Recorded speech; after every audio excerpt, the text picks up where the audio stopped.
I'm really hoping and praying that they get that reversed and it's not a trend. But we've seen it. Old Dominion, Stanford, many other programs before them. Yeah, and I hate to be, the Debbie Downer here, but I'm even starting to get worried, man. It's just, what does wrestling even look like in 5 years at the NCAA level? Unfortunately, and that's, Yeah. I mean, who knows? Who the heck knows? It just seems like it.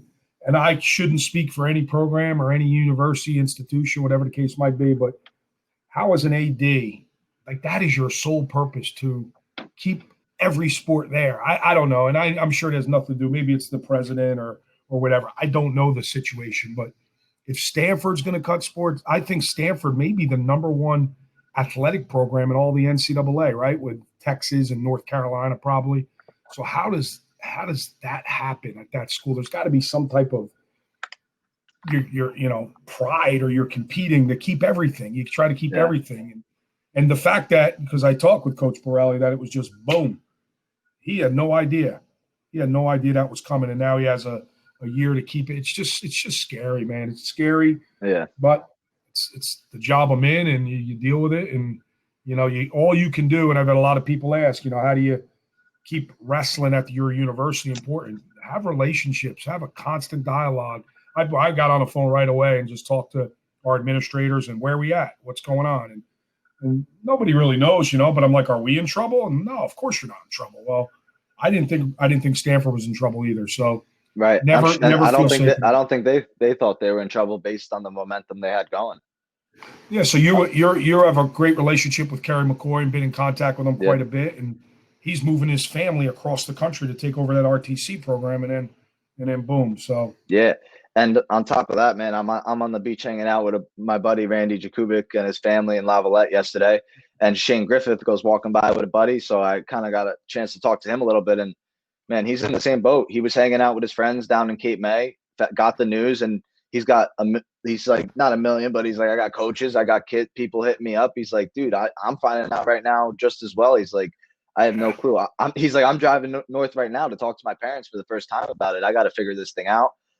He's just kind of going through the same emotions. Like, it's real time news for them, which is very unfortunate. Yeah. And I can only imagine. And the sharks get in the water, you feel for a second, you feel bad about it. And you're like, I got to go get this kid. I got to go get that kid. Yeah. And at that point, it was like, you're right. These guys just found out they're at Stanford.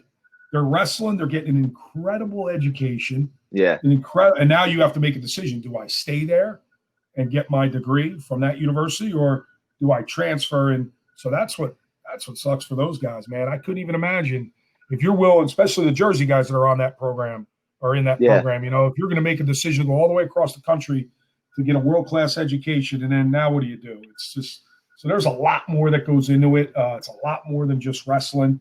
So that's kind of the way I look at it. And on the other end, if you're not doing your job and you don't get in touch with someone, do you not care? Or is somebody beating you to the punch? Well, at that point, I didn't care. I ended up talking to some of the coaches, high school coaches, with some of the guys that are out there, and just kind of wanted to let it go a little bit. Yeah, I hope we're able to combat it as a team, as a wrestling society, and just maybe whether it's raising money or just fighting it politically, whatever it takes, really. This can't be a trend. NCAA wrestling is, to me, the most exciting platform for a wrestler. It would be sad to see it dwindle as time goes on here.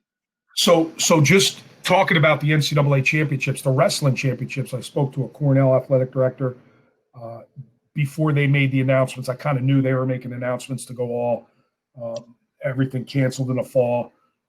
But even Rob Cole, they'll be ready to wrestle January 1st if there's a schedule, because we're scheduled to wrestle them in the fall. So now he wants to wrestle in the spring semester after January 1. So, But going back to the NCAA championships, I guess Anthony Holman, who chairs that, is in charge of the wrestling, the wrestling for the NCAA, says they would be very, and I don't want to be speaking out of turn. I'm not really educating everything that needs to go on, but they're willing to be flexible with our national championships because it does so well. It's one of the sports, right? Excluding, not talking about football and basketball, wrestling probably does the best when it comes to viewerships and ticket sales and everything at the national tournament. So they don't want to lose that tournament. It's very, very important to the NCAA, so they do not want to lose that. That's just what I'm hearing. So hopefully, Yeah. what does that mean? Move it to April, keep it where it is. Let's not lose the tournament. So again, a lot of Yeah. questions need to be answered.